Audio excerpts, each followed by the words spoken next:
Hi, I'm Diana Kitten, and I'm here with Henry today to talk about what shots your cat needs. Basically, most people will agree that your cat, when it's a kitten, needs its kitten shots. That's the distemper and the rabies package. You usually get the kitten usually gets the first set when they're about 8 weeks old, and then they get another one about 3 weeks after that, or 12 weeks after that, depending on the vet. And then you'll get another booster a year later.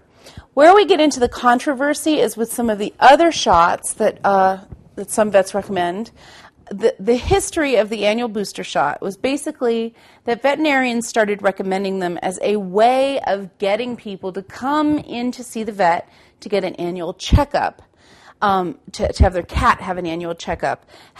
Bringing your cat in for an annual checkup is very important. Getting the shot is not.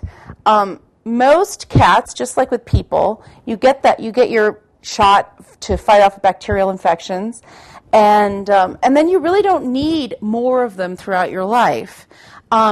If you're dubious about this, you can always ask your vet to do a titer test, which basically means that the vet will do a test to see if your cat is still producing the antibodies to the illness that it was vaccinated for.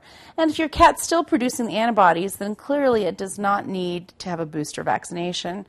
Association of Feline Veterinary Practitioners is currently saying about once every 3 years for booster shots, which is, again, a little controversial with the holistic community, but it's a lot less conservative than the annual booster, which most vets are now agreeing is really not necessary. Of course, you can discuss it with your vet. We should definitely talk about some of the other shots, like the feline leukemia shot and the FIV shot. The reason that I wanted to have Henry in the video with me is that Henry has FIV. I adopted him as an FIV positive cat. He acquired FIV while living as a street cat in Los Angeles. Basically, the cats that get FIV are unneutered street toms, because they get in a lot of fights. And the only way for a cat to transmit FIV is through a deep bite wound. I did a lot of research about this before adopting Henry because I wanted to be sure that my other cats would be safe when I brought him into the household. And Dr. Peterson at UC Davis in California, he is the head of the small animal veterinary research program there.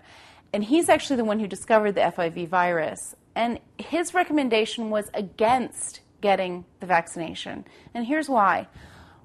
If your cat gets vaccinated for the FIV virus, and then it gets lost and it gets taken into a shelter or a rescue somewhere, they will do a test on that cat to see if it's FIV positive. And it will show as an FIV positive cat because it has had the vaccination. Because the vaccination causes the cat to make antibodies to the virus, and the test for FIV tests for the presence of the antibodies. And more likely than not, that cat will be put down.